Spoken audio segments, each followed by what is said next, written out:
dimanche politique, ça se poursuit sur ETélé. C'est parti pour l'hebdo des éditorialistes, l'émission qui regroupe quelques confrères ici sur le plateau pour qu'ils discutent par rapport à un sujet. C'est parti, nous allons retrouver donc cette virgule et nous replonger dans le sujet du jour.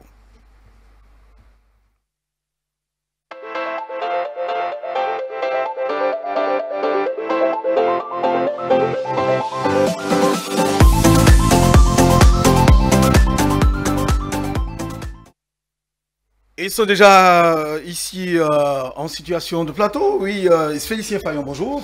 Bonjour aujourd'hui. Bonjour et bon dimanche à vous. Merci d'être là. Merci beaucoup et bonne arrivée. Merci beaucoup.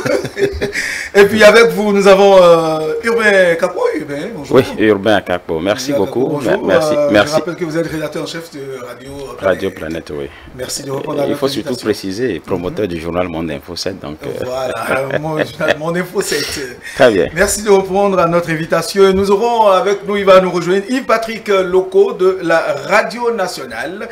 Eh bien, comme vous le savez, le sujet du jour, votre choix, nous commençons par M. Félicien.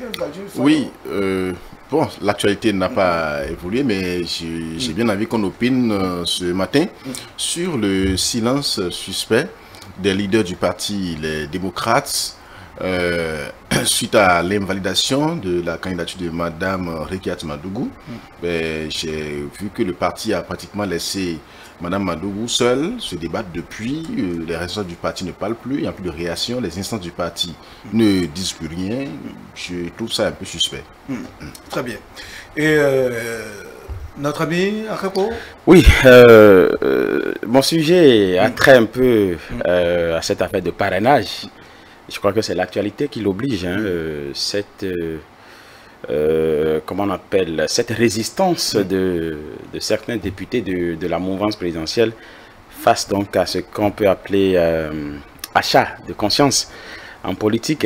Ces députés qui se sont dressés droit dans les bottes de talons comme des enfants de cœur. C'est de ça que j'ai envie de parler aujourd'hui. Ça prouve qu'on est en train donc d'expérimenter une autre facette de la démocratie. Donc il faut qu'on lève un peu le coin de voile sur cet aspect de la chose. Merci à vous. Et nous allons commencer par le sujet, bien sûr, de Félicien Fayon. Oui, le silence des leaders des démocrates suite à l'invalidation donc de la candidature de Mme Rikiat Madougou. Pourquoi avez-vous choisi? Vous avez pensé qu'il y a un silence, c'est ça? Oui.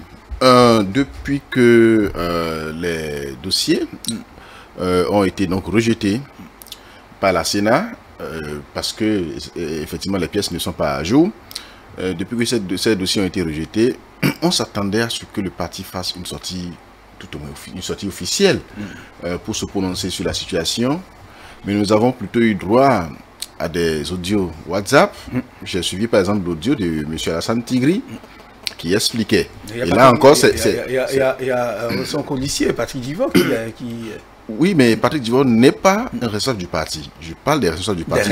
Éric Rouleté, par exemple, n'a plus jamais parlé depuis que la Sénat, même avant même que la Sénat ne rende sa décision pour nous dire les résultats, les duos provisoires retenus. Éric Rouleté n'a plus jamais parlé. Il n'a plus rien dit par rapport aux élections en cours. Même pas par rapport à l'invalidation de la candidature de leur parti politique. Lui qui est chef du parti, il n'a plus jamais réagi. Nous voyons plutôt la candidate seule d'abord face à la presse, parce qu'elle a organisé plusieurs conférences de presse. Elle a réagi plusieurs fois, parfois même elle va jusqu'à 3 interventions par jour sur sa page Facebook.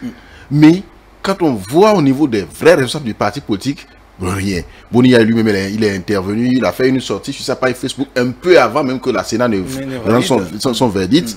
Mais lui aussi, plus jamais de réaction. À cet assaut qu'on connaît, qui est aussi un leader du parti, rien du tout.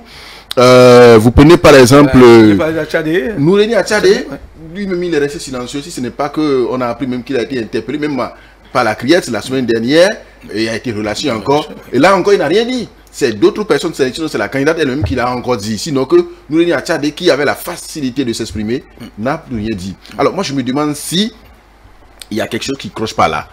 Est-ce que le parti est encore véritablement avec Mme Rikiat Madougou? Ou bien est-ce que les responsables du parti, sinon ceux dont je viens de citer, il y a notamment Eric Moundete, Asatassou, Tigri, tous ceux que Atiadé, est-ce que tous ceux-là, les têtes de pont du parti, ou bien est-ce que ils ont déjà tiré une conclusion et ont carrément laissé le parti à Mme Rekiat Madougou pour que, bon, elle continue l'animation jusqu'à ce que les gens aplanissent des divergences, puisque divergences, il y en a eu. Vous savez qu'il y a eu des dissidences au niveau du parti. Vous savez qu'il y a eu même menaces sur Eric Moundete qui devrait, selon nos informations, être même traduit en conseil de discipline. Vous savez que des gens ont été suspendus, notamment Corentin Korwe, notamment Irénée Agossa. Vous savez qu'il y a eu tout cela. Il y a les coordonnateurs des départements qui n'ont pas réagi. J'ai lu ce matin sur la page Facebook de Mme Rekiat Madougou, où elle disait que les responsables des femmes des 6e, 15e et 16e circonscriptions lui a apporté un soutien. J'ai vu les images, il y avait à peine 5-6 femmes qui étaient sur les images. Je dis, mais les responsables des femmes, elle n'a même pas parlé des coordinations départementales, même pas.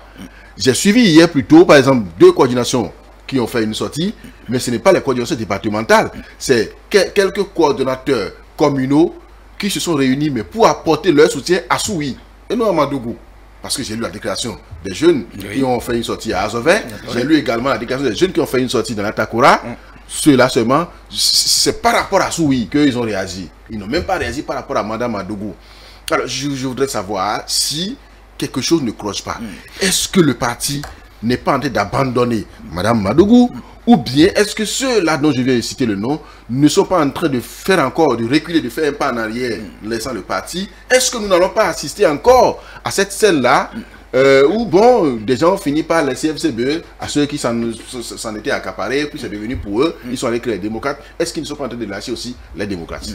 Oui, bien, Capo, votre réaction par rapport à ce sujet, ce silence dont parle, ce silence des responsables du parti Les Démocrates dont Félicien a entendu parler. Non, mais est-ce que c'est un silence?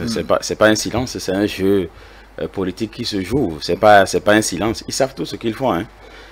Ces politiciens,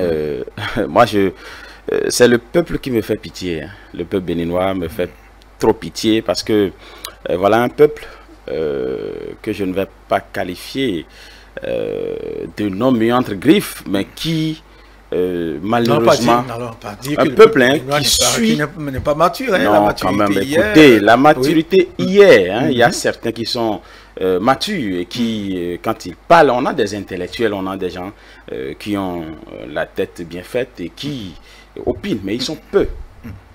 Ils sont peu dans la République, et ceux-là qui applaudissent à travers les réseaux sociaux, dans la population, c'est des gens, c'est comme des gens, lorsque on leur dit aller à gauche, ils vont à gauche. C'est-à-dire, moi, je trouve que ces opposants sont en train de...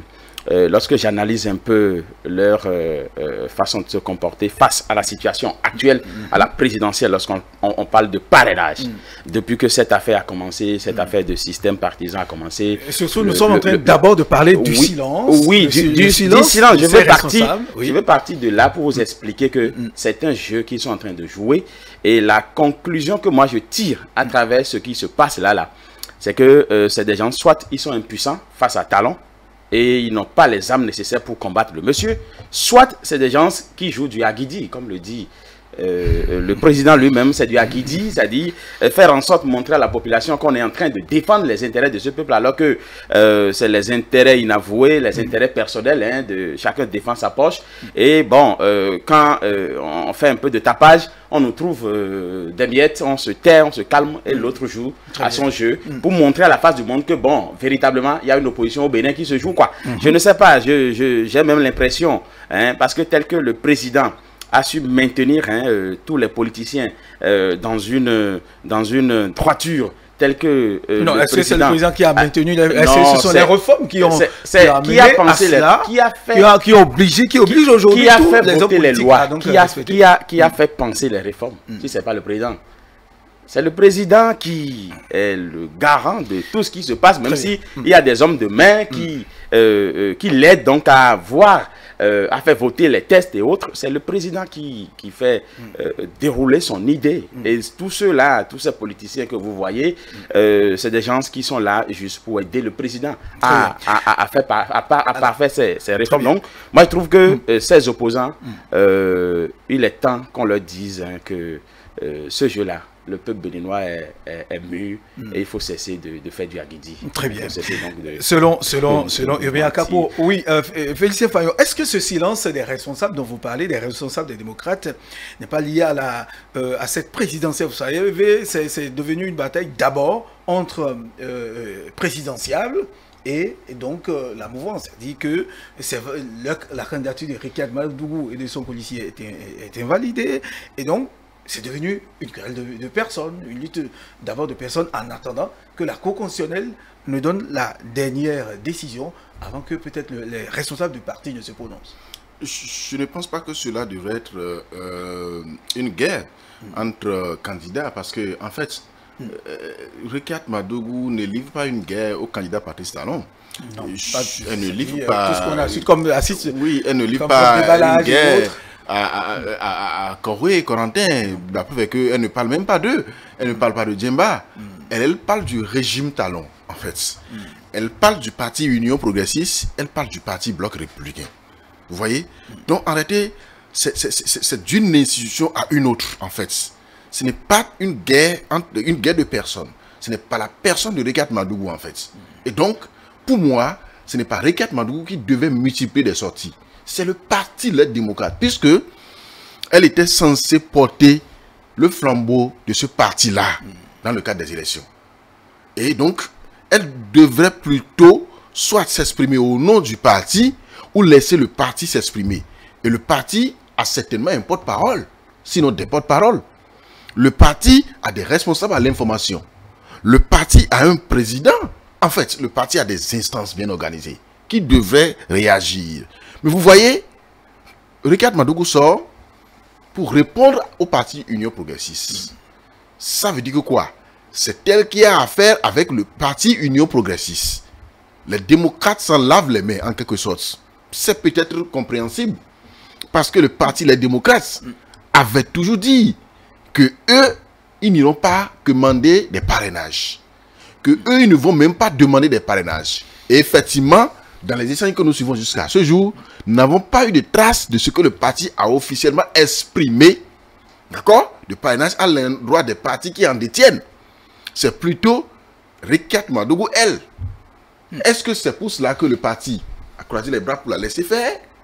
Est-ce que c'est parce qu'elle a désobéi aux consignes du parti que le parti la laisse aujourd'hui seule contre tout le monde? Le parti veut la laisser finir ses cartouches. D'abord, je me pose aussi moi-même des questions. Parce que depuis là, c'est incompréhensible que le parti n'ait pas réagi, qu'il n'y ait même pas eu un communiqué du parti. Je vous dis, peut-être qu'ils attendent la dernière décision de la Cour. Quelle décision? Le processus suit son cours. Les gens ont déjà fait leur visite médicale, par exemple. D'accord? Le processus électoral est en cours de déroulement. Oui. Ça ne s'arrête pas. La décision de la Cour viendra, pas stopper, mais viendra accompagner le processus jusqu'à son terme.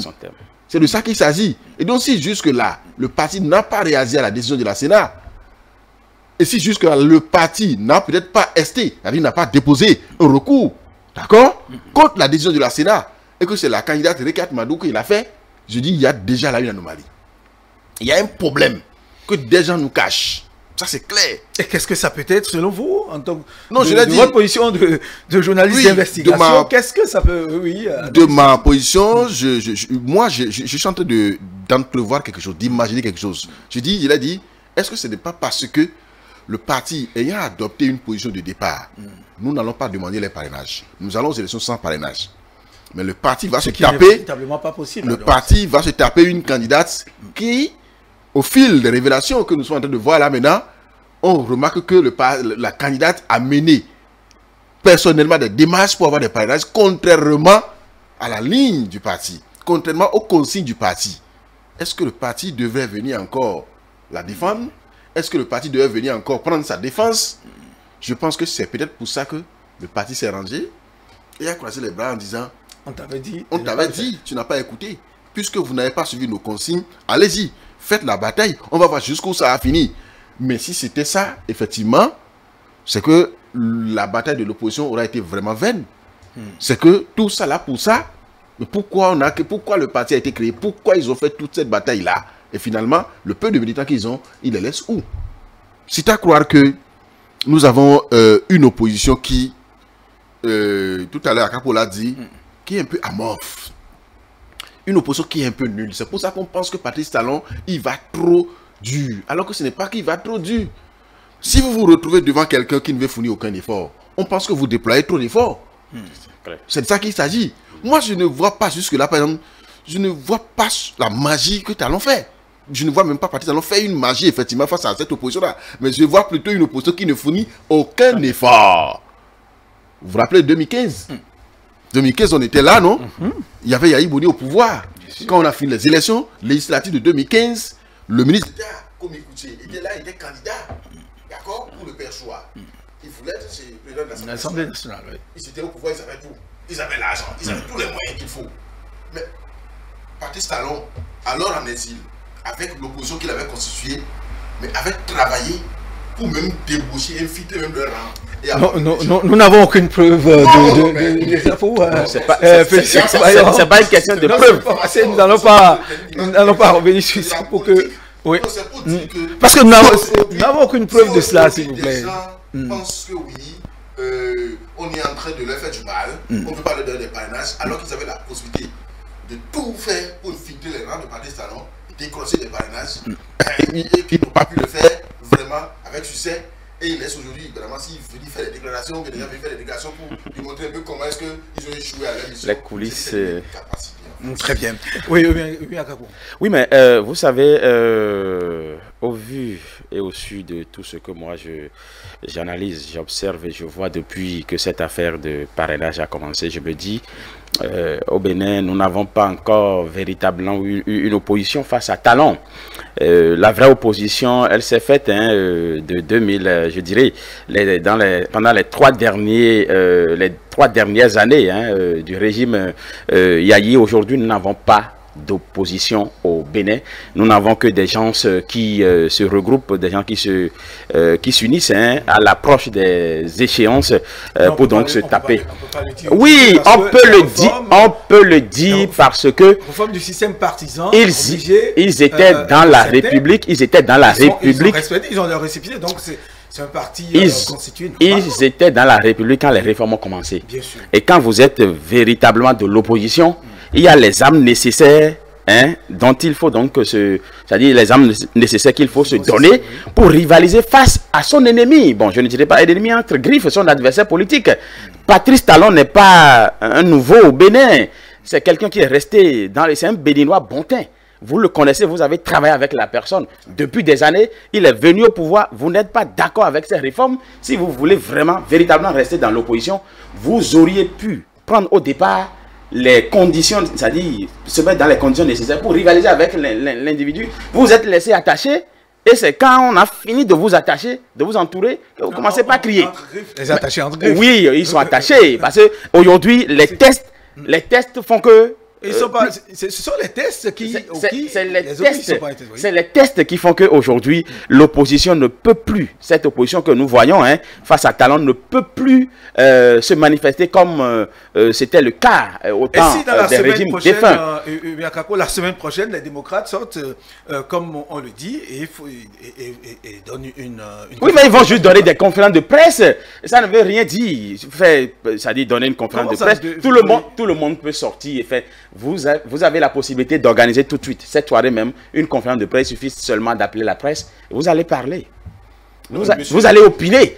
Mais les démocrates peuvent sortir. Et c'est ce que nous demandons. Oui, c'est le silence que nous fustigeons en fait. Oui, maintenant, si la semaine prochaine, le parti faisait officiellement une sortie, mais on va entendre le parti. Oui. On verra sur quel aspect de la situation le parti va se prononcer. Est-ce que le parti va se dédire en supportant Madougou pour dire oui, effectivement, elle a fait des démarches. Ah oui, elle a demandé des parrainages qu'elle n'a pas obtenus. Oui, elle a allé 21 personnes. Est-ce que le parti va se dédire en la supportant ou bien le parti va maintenir sa position en disant nous l'avons dit au départ, nous on ne veut pas demander de parrainage, nous on veut aller aux élections sans parrainage. On verra. Oui, mais à l'heure actuelle, le parti dira. C'est pour ça qu'il est difficile pour le parti de sortir aujourd'hui. C'est pas fait. Sortir pour dire quoi? Contredire la candidate et pouvoir se donner raison, ou bien c'était carrément. Je pense que c'est peut-être pour ça que le parti est aujourd'hui contraint, si nos raisons sont contraints au silence. Ils ont aujourd'hui le dos au mur. Puis ils ne peuvent pas réagir. Ils vont dire quoi? La candidate a déjà fauté. Elle a déjà mal fait en allant contre leurs consignes. Et ça les a mis en difficulté. Puisque vous n'êtes pas sans savoir que c'est la désignation de Mme Rekiat Madougou qui a fait que Kérékou Moïse a quitté le parti pour aller faire une coalition avec Joël Aïbor. Oui. Et donc, la seule candidature de Madougou aujourd'hui a fait voler le parti des démocrates en éclat. Puisque c'est sa candidature qui a suscité celle de René Agossa et de Corentin Koroui. Voilà. C'est sa candidature qui a suscité celle de Moïse Kérékou. C'est sa candidature qui a fait que Biosawe de Tchaourou est aussi à déposer son dossier. Certainement, il y a d'autres réalités. Ça veut dire qu'en réalité, on dirait que c'est son arrivée dans le parti. Sinon que c'est le fait qu'elle soit maintenue qui fait qu'aujourd'hui, les démocrates sont en difficulté. Alors, est-ce à dire qu'elle a été imposée au parti? Si effectivement toutes les instances du parti ont pu valider sa candidature, pourquoi encore toute cette dissidence? À vrai dire, il y a malaise au sein du parti Les Démocrates aujourd'hui. Et c'est un parti véritablement mal organisé. C'est un parti qui n'est pas bien structuré. Lors du dépôt de la candidature... Qu'est-ce qui vous fait dire que le parti est mal organisé? Très bien, très bien. Est-ce que c'est pas une déclaration lors gratuite? Du dépôt, c'est pas une déclaration gratuite. Il y a les faits qui prouvent la chose. Lors du dépôt de candidature, vous allez écouter Henrik Mouleté qui dit que eux, même si on leur donnait les parrainages qui n'en prendraient pas. Et vous voyez une Rekiat Madougou qui déclare devant la presse, j'y étais, qui déclare que bon voilà, elles sont venues déposer les dossiers pour se conformer donc aux nouvelles exigences des tests qui sont donc votés. Voilà déjà une contradiction qui prouve qu'au sein du parti, ils ne sont pas bien organisés. Maintenant, est-ce que c'est pas parce que l'autre aussi, Rekiat, la candidate, serait, je mets ça au conditionnel, serait donc soutenue par les forces étrangères, d'autres forces, lorsque surtout, je fais allusion à... C'est des déclarations. C'est des déclarations, oui, on non. n'a aucune preuve. Oui, on n'a pas de preuve, mais est-ce que le poids de notre frère d'à côté ne pèse pas sur l'imposition de la candidature de Rekiat Madougou au sein donc des démocrates? Parce que voilà une candidate qui, au départ, ne faisait pas partie, elle n'est pas membre fondateur du parti. Vous ne le saviez pas? Non, mais vous n'avez pas la liste, personne n'a la liste des membres du parti. On a participé d'elle. On a participé à la création du parti. On a vu un peu d'où c'est parti. On a vu un peu, on connaît un peu ceux qui étaient membres au départ. Rekia n'y figurait pas. Rekia n'est qu'une candidate, un membre parachuté de nulle part qui est venu. Est-ce que c'est pas parce que les responsables voulaient un élément vraiment neutre? Un élément qui peut donc rivaliser, qui pourrait faire le poids? Non, mais de ma position de journaliste analyste, je pense que cette option, et je pense qu'on en arrive aujourd'hui à cette conclusion, vouloir un élément neutre, un élément nouveau, ça a été une mauvaise option pour le parti. Parce que pourquoi est-ce que ceux qui sont là, ceux qui ont fait le combat du début jusqu'à maintenant, pourquoi est-ce qu'on ne compte pas sur eux? Un Henrik Mouleté, qu'est-ce qui lui manque pour être chef d'État? Voilà. En fait, pourquoi est-ce qu'on ne pouvait pas supporter sa candidature? Qu'est-ce qu'on lui reproche? Non, à vrai dire... Pour vous, vous estimez qu'il faisait je suis un journaliste, Henrik Mouleté faisait le poids. D'accord? Je suis un journaliste, Moïse Kérékou faisait le poids. Pourquoi? Qu'est-ce qui leur manquait? Pour qu'on pense qu'il faille aller chercher un élément neutre. Est-ce que les Béninois leur ont dit qu'ils ne veulent pas, sinon que les opposants leur ont dit qu'ils ne veulent pas de Mouleté, de ceux qui sont là et de ceux qui ont milité depuis là? Je ne pense pas. Ils devaient même lancer un sondage pour voir si les gens les accepteraient ou pas. Et donc, si l'option était d'amener un élément neutre, je pense qu'ils se rendent compte aujourd'hui de ce que c'est une mauvaise option et qu'ils ne devraient jamais le faire. Encore que, ils l'avaient fait en 2016 avec M. Lionel Zissou, qu'ils avaient fait venir avec les FCBE. On se rappelle des remous que ça avait créé au sein des camps Kouché, des camps Abiola, de tous les camps. Et puis, finalement, c'est que ça n'avait pas marché. Pourquoi commettre la même erreur que cette fois-ci? Donc, je pense que, soit, il y a un problème d'inexpérience qui se pose au niveau de ceux qui animent le parti Les Démocrates, où il y a carrément un problème. Est-ce qu'on dira aujourd'hui que politiquement, Henrik Mouleté n'est pas expérimenté? Il y a du Akidi qui se joue. Non, la preuve que Henrik Mouleté a manifesté le désir d'être candidat. Oui, non. Mais son dossier n'a pas prospéré. Voilà. Ça veut dire que lui, le problème n'est pas Henrik Mouleté, c'est pas son niveau. C'est peut-être au niveau de ceux qui choisissent. C'est au niveau de ceux qui font le casting. Et moi, je veux voir aujourd'hui ceux-là sortir et parler. Mais les Tigris qui ont fait partie du comité et qui ont parlé, mais qui viennent nous expliquer pourquoi est-ce qu'ils avaient, en dehors du volet argent, alors que le travail qui se fait par le régime actuel, sinon que leur adversaire, c'est de faire en sorte que l'argent ne soit plus au cœur des élections au Bénin. C'est de faire en sorte que ce soit les partis qui positionnent les candidats, même si eux-mêmes ils ne sont pas forcément arrivés à le faire, et on connaît les raisons, mais c'est de faire en sorte que je suis candidat pas parce que je suis riche, mais je suis candidat parce que je remplis les conditions et le parti me porte. Voilà. C'est de ça qu'il s'agit. Et on a suivi Patrice Talon hier lors d'une réunion de l'Union progressiste qui disait qu'il faut laisser les partis organiser leur campagne électorale. Parce que les partis ont un budget, les partis ont un financement de l'État. Les partis sauront s'organiser pour faire réussir leurs candidats. Très bien. Donc on ne devait pas demander aux gens, est-ce que vous avez de l'argent pour faire la campagne? Est-ce que vous avez de l'argent pour faire le tour du Bénin? Est-ce que vous avez de l'argent pour payer la caution? Le candidat devait-il lui-même payer sa caution alors qu'il est porté par un parti? Je crois que ça ne devait pas être le cas. Et donc si c'est ce critère argent qui a fait échouer Rirundete, je pense que les démocrates a tout faux. Oui, moi je pense que il y a, au sein donc de notre classe politique, il y a un problème qui se pose, un véritable problème qui se pose. Il faut revoir les choses à la base. Lorsque au Bénin, vous laissez tous les pouvoirs, vous concentrez tous les pouvoirs dans la main du chef, il a la possibilité de tout manipuler, de tout tourner dans le sens qu'il voudrait. Un président de la République au Bénin a la possibilité, je ne dis pas que c'est le cas actuel, mais un président de la République au Bénin a la possibilité d'influencer même les partis d'opposition qui se constituent dans notre pays. Parce qu'au Bénin, on n'a pas... Oui, non, le président... Non, je parle de mon pays parce que c'est l'exemple. Mais là, ça veut dire que vous voulez rejeter, vous ne considérez pas les réformes qui sont en cours et qui sont en train de faire les réformes, c'est des gens qui votent les tests et c'est des gens qui les appliquent. Vous voyez, lorsqu'on vote une loi, il y a la loi qui est là, mais il y a l'esprit de la loi. Vous voyez, il y a la loi, il y a l'esprit de la loi. C'est moi qui ai voté la loi que moi-même je me suis voté ne peut pas me dépasser. Quand ça veut me dépasser, je peux encore défaire la même loi.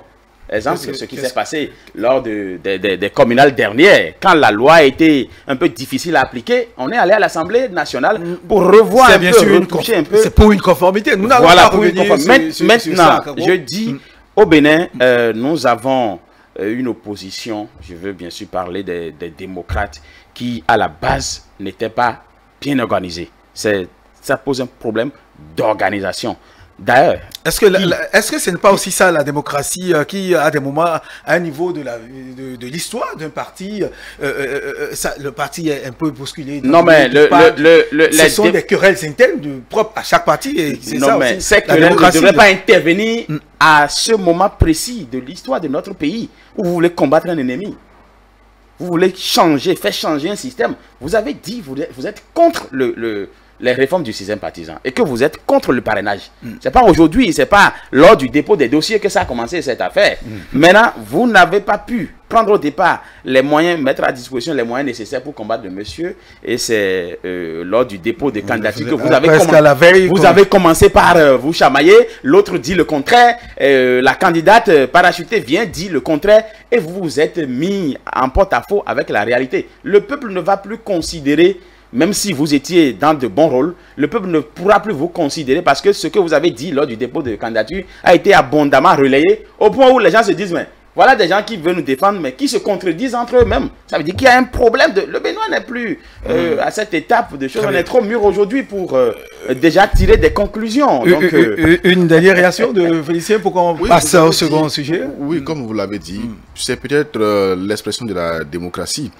Seulement que ça n'a pas été profitable aux opposants béninois, ça n'a du tout pas été profitable. Et c'est peut-être parce qu'ils ont manqué de faire preuve d'humilité. Ils n'ont pas voulu perdre des avantages pour gagner peut-être gros plus tard.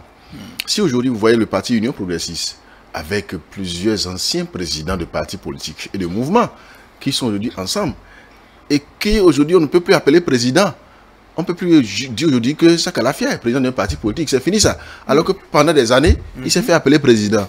Bien sûr. Il en est de même pour Idjikola Ole, Nago, tout cela aujourd'hui. On ne peut plus l'appeler aujourd'hui président. Voilà. Alors que c'est des gens qui avaient l'habitude d'occuper donc ces fonctions-là et d'agir donc escalité. Mais au niveau du parti, les démocrates, les gens n'ont pas jusque-là pas digéré le fait qu'ils sont en train de perdre leur position. Bon, je ne parlerai pas des démocrates, mais de toute l'opposition. Et c'est ça qui les a conduits à créer un front que Khoudé dirige. Hein? Parce que de son côté, Khoudé n'a pas voulu perdre sa qualité de président, d'accord, de son parti. Il en a de même pour les démocrates, il en a de même pour Aïvo et tous ceux qui sont membres de ce front-là. Et vous avez vu là où ça les avait conduits, c'est que pour faire les dossiers de candidature, lorsque le parti des démocrates a envoyé le duo Aïvo, Madougou Djivor, au niveau du front, le front dit, mais ce n'est pas les dossiers du parti des démocrates qu'il faut valider. Nous, à notre niveau, on pense qu'il faut valider notre dossier. Et donc, nous, on propose plutôt Aïvo Madougou. Voilà. Les démocrates disent, mais nous, on n'est pas d'accord, on se retire. Vous voyez un peu? Et c'est pour ça que la législation béninoise a mis fin, a suspendu les alliances. Officiellement, il n'est plus possible de faire des alliances de partis politiques au Bénin. Si vous le faites, c'est que vous êtes dans l'informel. On ne vous reconnaît pas. Vous n'existez pas. Parce que l'expérience a montré que ça ne marche pas. Ça n'a pas prospéré. L'Union fait la nation, vous vous rappelez, en 2011, avait échoué avec ce candidat Adrien Oumbedi. Oui, simplement parce que, oui, il y avait le président du PSD, le président du PRD, le président de la RB, le président de ceci, et chacun voulait s'organiser à l'interne.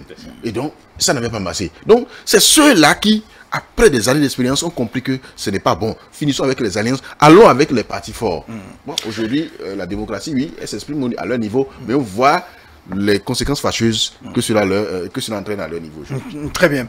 Nous allons aborder le second sujet. Il s'agit le sujet proposé par Urbain Kako, la résistance des députés de la mouvance suite à la déclaration aux déclarations bien sûr de l'honorable Rachidi Bouadama. Ici, nous allons de façon précise vous écouter.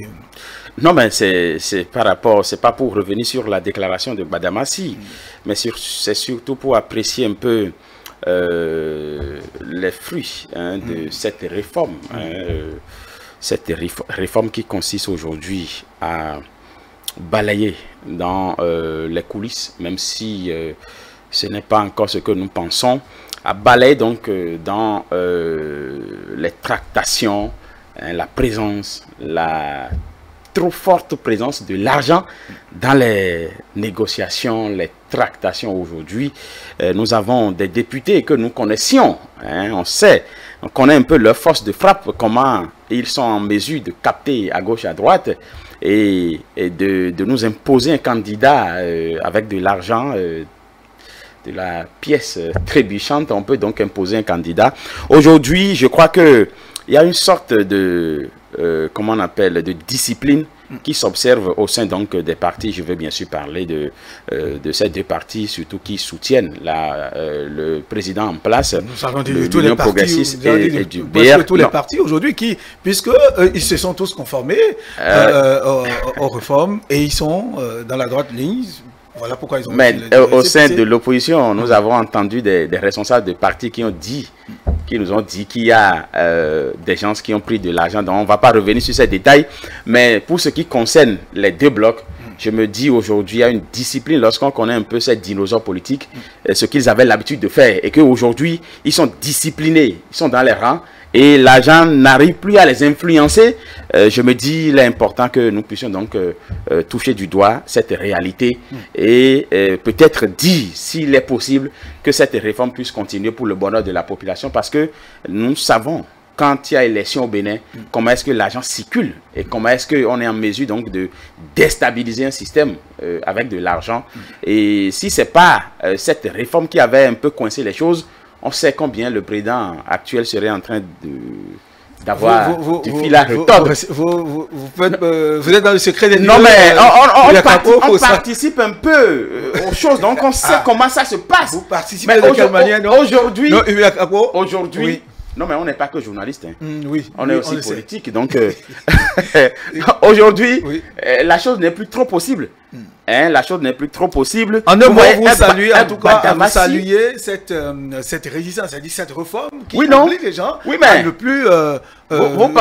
Vous pensez que si c'était dans l'ancien système, vous pensez que Badamassi allait venir faire cette conférence de presse? Non, quand même. Nous Écoutez, n'allons pas... Non, non, écoutez, Yakapo, et- nous ne pouvons pas juger. on n'est pas en train de juger. On n'est pas en train de Si juger. c'était dans l'ancien temps, il n'allait pas faire... Nous n'allons pas faire ce jugement, nous n'avons aucune On preuve. n'est pas en train de juger Nous allons écouter Badamassi. Félicien et Yakapo, si vous Mais voulez.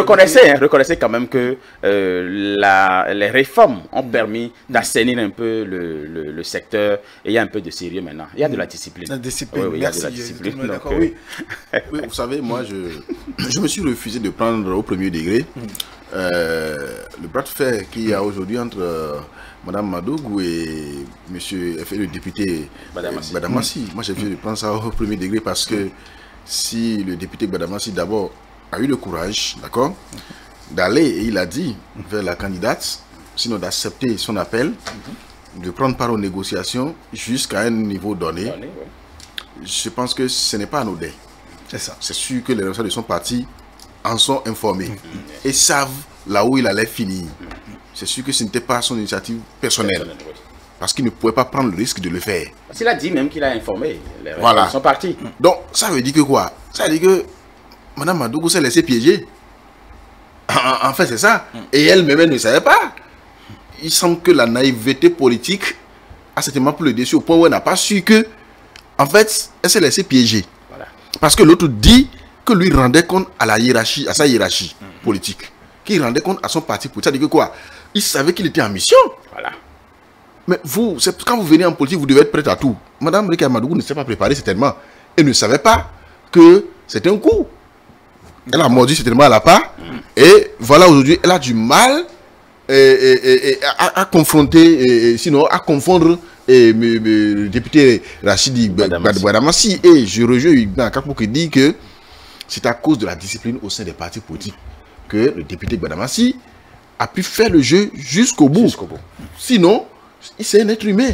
Même si moi j'avais été à sa place, peut-être que si je trouve de l'argent, mais qu'est-ce qui m'empêcherait de tourner dehors mon parti, de prendre l'argent et de continuer? Très rapide. En fait, c'est ça le problème. Si j'avais été à sa place, qu'est-ce qui m'empêcherait? Je dis bien rien, mais c'est la discipline qui règne aujourd'hui au niveau des partis politiques qui fait que même face à l'argent, il ne peut même pas, il peut pas céder. Il ne peut que résister.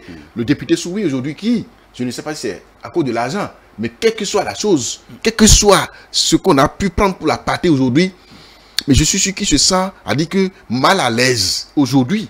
Et la seule chose qui lui reste et à laquelle il doit être en train de penser en ce moment, c'est de démissionner du Parlement. Je le dis parce que je ne voudrais pas être à sa place en ce moment. Tu es d'un parti politique que tu as trahi, en quelque sorte, puisque tu n'as pas suivi les consignes, tu refuses, tu es contre les consignes du parti. D'accord? Il a dit plus tard les raisons de non, il n'y a pas. Non, c'est pas raison. Lui dit que lui ne veut pas parrainer le candidat, alors que lui, il veut parrainer la candidate de Madougou, mais que finalement on lui a pas donné la main. Tout ça. C'est vrai qu'il a pleurniché, ce n'est pas normal. Il n'a pas été garçon. Mais quand tu dis ça de ton parti, tu viendras encore prendre part aux réunions du parti politique. Est-ce qu'à l'Assemblée nationale, tu pourras aller encore t'asseoir là où il y a tes collègues députés? Donc, jusqu'à la fin du mandat, mais il se mettra en difficulté. Et il va se demander, mais pourquoi suis-je encore député à l'Assemblée nationale? Encore que, il n'est pas un intello, d'accord, qui peut dire, bon, je deviens un député non inscrit, je fais les débats seul, je fais tout seul, je fais le combat seul à l'Assemblée nationale. Il ne pourra pas le faire parce qu'il n'a pas l'étoffe. Il n'a pas la capacité intellectuelle qu'il faut pour faire ce combat-là seul à l'Assemblée nationale. Et donc, il se sentira mal à l'aise jusqu'à la fin du mandat. Il dit, là où il est en ce moment, la seule chose qui est en train de lui plaire, c'est comment faire pour démissionner du Parlement. Merci. En tout cas, les jours à venir nous édifieront par rapport à tous ces événements. Nous allons pas parler très rapidement d'un troisième sujet. Il s'agit de l'affaire de détournement au port autonome de Cotonou. Aujourd'hui, comme la presse l'a dit, trois accusés proches du gouvernement du président Patrick Talon, proches, est-ce que nous allons dire proches, non, des partisans qui sont aujourd'hui accusés de détournement au port de Cotonou. Il s'agit de Jean-Baptiste Hongay, il s'agit de Rodrigue Kekaï-Glele et de Frédéric Béanzin Ubiakapo. Oui. Non, mais vous parlez de partisans. Est-ce que c'est des partisans? Ceux-là, on les a vus dans ce pays. Donc, C'est ce qui est véhiculé. Des gens qui profitent de l'occasion. Donc, c'est pas encore des partisans du pouvoir. Moi, je trouve que c'est la logique des choses. La lutte contre la corruption ne doit épargner aucun secteur. Et je voudrais dire à ceux-là qui pensent que le fait d'avoir communiqué autour donc de la chose pour montrer que le président punit ses proches, moi je dirais c'est pas encore des proches du président qu'on est en train de punir. Ceux-là, c'est pas encore des proches du président qu'on est en train de nous punir. Il y a les véritables donc on a écrit des partisans du président, oui, il y a les véritables partisans qu'on doit toucher pour montrer à la face du monde qu'on est en train de véritablement lutter contre la corruption. Moi, je trouve quand même que c'est déjà un signal très fort pour montrer que même lorsque vous soutenez un régime, il y a lieu de craindre et de ne pas penser que, bon, parce que je suis avec le pouvoir en place, qu'il faut se permettre certains luxes. Donc, je crois que la justice nous permettra, puisque le dossier est pendant devant... C'est pas encore aller au niveau de la justice, mais c'est au niveau de la criette. De la criette, donc je crois que la criette pourra donc nous situer et on aura les arguments nécessaires pour opiner après, parce que faut pas qu'on nous fasse dire qu'on est en train de lutter, mais que au fond qu'il y ait quand même d'autres choses pour voiler la face. On est en période électorale, tous les coups sont permis. Et non, là, ici, ce n'est pas le candidat Patrice Talon qui on parle du gouvernement, du gouvernement, le gouvernement qui lutte contre l'impunité. Le gouvernement appartient à Patrice Talon, au Bénin, là. Le gouvernement appartient à Patrice Talon. Nous n'allons pas on est dans un régime qui veut être à la fois présidentiel, qui n'est pas présidentiel, qui n'est pas semi-présidentiel. Nous parlons de la réalité de aujourd'hui, c'est du gouvernement par rapport à ce sujet, c'est du gouvernement qu'il s'agit. C'est quand même un signal très fort et je crois que ça fera peur lorsque je vois des anciens fous du roi qui sont coués devant, qui sont derrière les grillages. C'est quand même déjà un signal très fort aux autres qui sont encore dans l'ombre et qui veulent faire mal à ce pays. Très bien, Félicien Fayon, fini l'impunité une fois encore, on vient de nous le démontrer. Oui, bon, encore que pour moi, c'est pas un événement. Je dis que c'est pas un événement parce que Patrice Talon a déjà démontré depuis qu'il est au pouvoir que pour lui, vous pouvez être même son enfant. Si vous tombez dedans, la loi vous sera appliquée. Et peut-être même qu'il n'était même pas informé avant que ceux-là ne soient arrêtés. Parce que c'est un principe qui est là et qui est respecté. Chaque institution, chaque pouvoir fait son travail. Si vous tombez dedans, on vous prend, on ne veut pas savoir quelle est votre couleur, quelle est votre proximité avec le chef de l'État ou pas. Je pense qu'il y a plus ça. Et pour moi, je dis que ce n'est pas un événement, puisque ceux dont on parle, on dit que c'est des partisans du chef de l'État, oui, mais ils ne sont pas partisans, par exemple, plus qu'un Toboula qui a été en prison.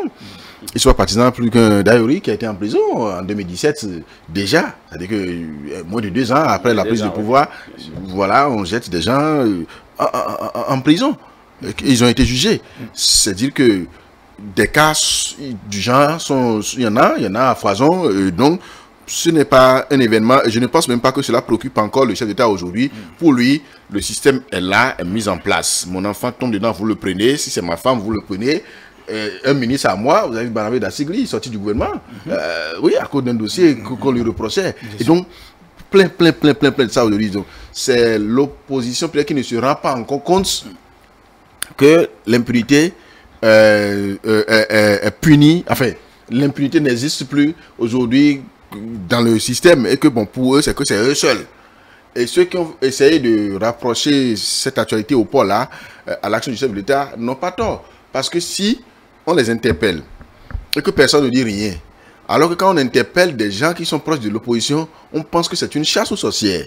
Donc c'est pour ça que les gens ont fait ce rapprochement-là. Ils vont dire non, que c'est un acharnement. Voilà, on les a... Quand on a convoqué et nous réunir à la criette du vendredi toute la journée, des gens ont crié pour dire voilà, c'est fini, on va arrêter les gens, alors que peut-être, je ne sais pas si le président de la République en est informé, parce que c'est pas son boulot là. Mais quand on prend des gens qui sont proches de lui, c'est vrai, la justice n'a pas encore tranché, et donc pour moi, Frédéric n'est pas encore coupable, M. Hunguer n'est pas encore coupable, et Geglele également, il faut que la justice décide, peut-être que au terme des enquêtes, peut-être qu'ils ne seront pas déclarés coupables, mais il faut quand même saluer une chose, c'est que malgré leur implication dans le processus électoral en cours, malgré leur proximité et tout le travail qu'ils font aujourd'hui, les institutions de la République, les services compétents n'ont pas eu froid aux yeux à leur mettre la main dessus. Ils n'ont pas eu peur. C'est vrai, donc c'est normal que les gens prennent ça pour un événement parce que par le passé, ça n'allait pas. C'était pas évident.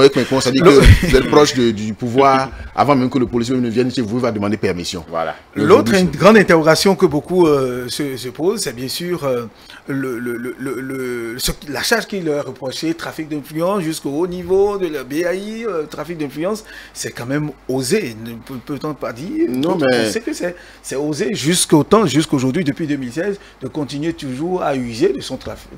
C'est des êtres humains, hein, vous savez, c'est des êtres humains. On ne sait pas dans quelles circonstances ils ont dû le faire. On ne sait pas, ça ne se justifie pas. C'est cela. Mais on ne sait pas comment ça s'est passé. C'est peut-être la performance, mais l'efficacité du système de sécurité portuaire, enfin je vais parler de l'administration bien sûr portuaire, qui a fait que ça a été détecté.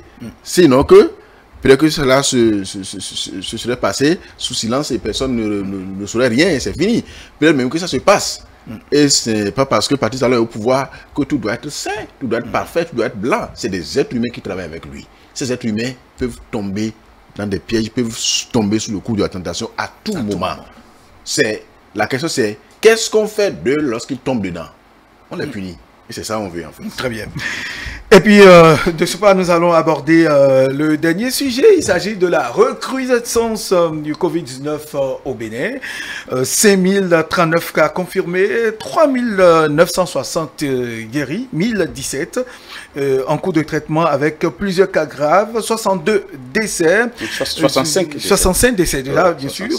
Le virus qui apparaît plus virulent que jamais. Le ministre de la Santé a annoncé l'alerte la semaine écoulée, une fois encore, ça dit que les Béninois sont en train de relâcher le respect des gestes barrières, des mesures barrières. Oui, mais c'est normal. Vous avez vu la ferveur. Vous pensez que c'est normal qu'on relâche? Oui, non, c'est normal. Hein. C'est normal. C'est pas que c'est normal qu'on relâche, mais ça se justifie. Vous avez vu la ferveur qui a commencé depuis 12 décembre dernier. Et qui a fini en janvier, cette ferveur, le passage du président dans toutes les communes du Bénin.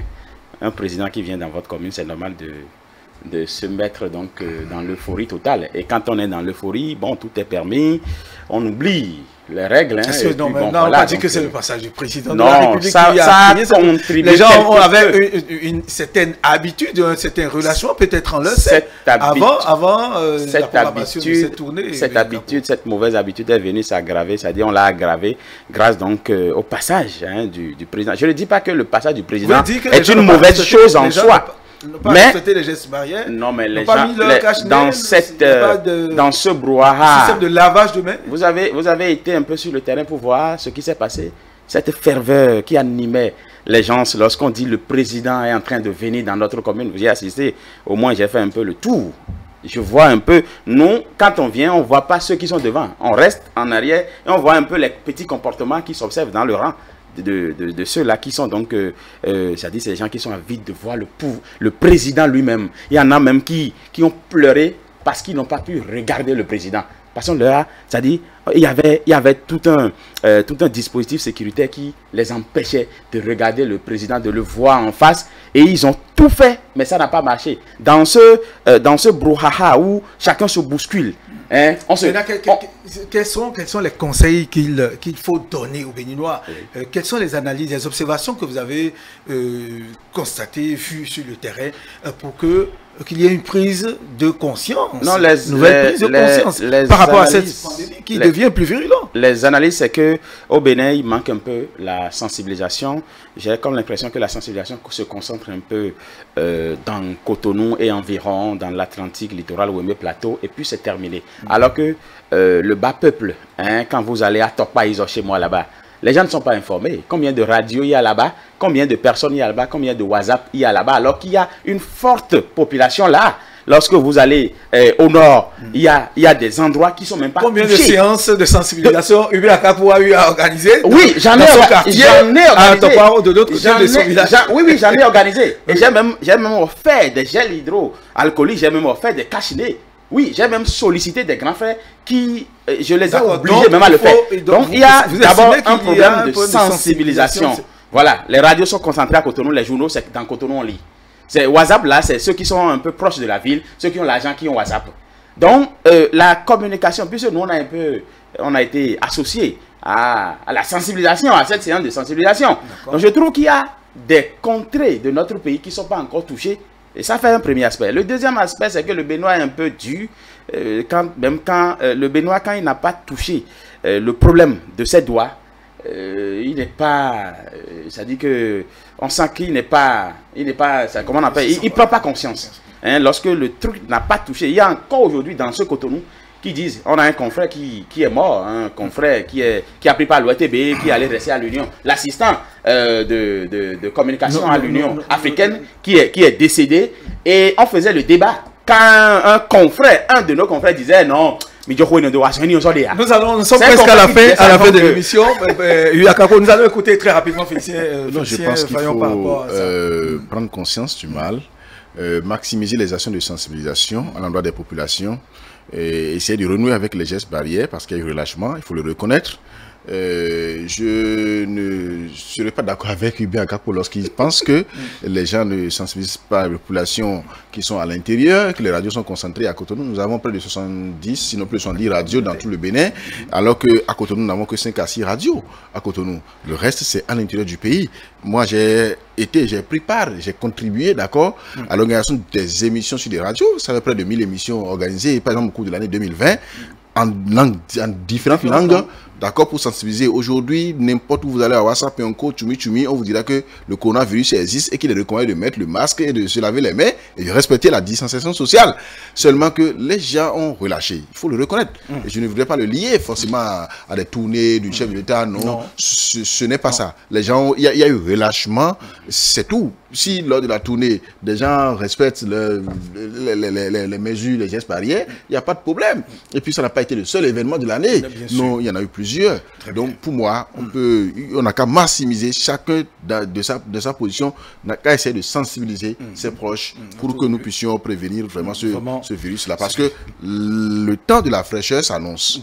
Donc c'est normal qu'il y ait accroissement de chiffres. Très bien. Merci à vous, Félicien Fayon du matinal, Urbain Akapo, rédacteur en chef de Radio Planète et du quotidien Bénin-Monde 7 en 7. Merci.